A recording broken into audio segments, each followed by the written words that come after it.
introduce our next author. I met Carol for the first time a couple weeks ago across the street having coffee. I didn't know that Carol was an Andover person, didn't know anything about her. Carol's here with her very first book, but we hope the first of many. And it's a really lovely, sensitive story about what it's like when your family splits apart and you have two different places to be. And some of your things are in one place and some of your things are in another place, and how you kind of reconcile that when you're 8 or 10 or 6 or 12. So Carol Gordon Ekster.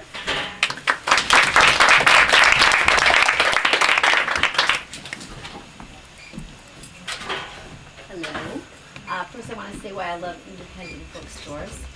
When my daughter was very little, I brought her here all the time, and there was a little table here with cookies, the fire was going. To this day, she's 29, and she would rather read a book than watch television. So I love independent bookstores. And I'm just going to read my story, because it's a short read. Where Am I Sleeping Tonight? A Story of Divorce. And I won't bore you with all the dedication because it's my first book, so it was a lot.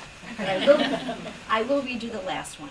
And to the many children I taught over the years who reciprocated my love and helped me with my stories. Where Am I Sleeping Tonight? A Story of Divorce, illustrated by Sue Rama, written by Carol Gordon Ekster. Mark, whose house are we at? My little brother Evan whispers.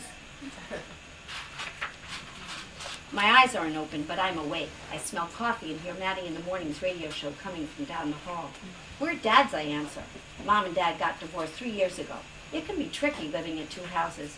This is our second night at Dad's, and then we'll have 2 nights at Mom's, then back to Dad's again. Now that I'm in 4th grade, it's getting complicated. I have a lot to remember. Like today, my book report is due. Luckily, it's done and ready to go by the door. But sometimes I forget things, like I leave a book that I need for homework at Mom's and Dad has to get it, or I leave my homework on the counter at Mom's and she drops it off at school. Mrs. DeMont, my teacher, feels pretty strongly about how many homeworks I forget. Fired, fired, fired. That's what I'd say if you worked for me, Mark. It's important to be responsible. I've gotten that lecture more times than the number of pizza nights we have at Dad's. Not that I ever mind eating pizza. Evan doesn't have my problem. I mean, sometimes he forgets his sneakers for phys ed. He's only in 1st grade.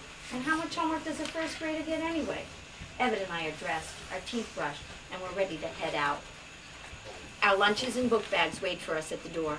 This is our new routine since Mrs. DeMont left messages on both my parents' answering machines. Mom replayed it for me, and Dad reported. Mrs. DeMont is not happy about how many homeworks you forgot. He skipped the I need your cooperation for Mark to succeed. I only forgot 1 assignment since. Okay, so it's only been 2 weeks. But my mind is made up. I set a goal to be more responsible. Mrs. DeMont is big on goals, and she's a pretty cool teacher.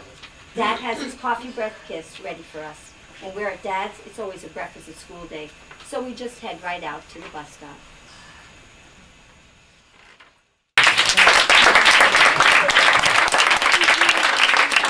I do want you to know that I've been a teacher for 35 years, and this is Lucy Days on one of my students. Thank you.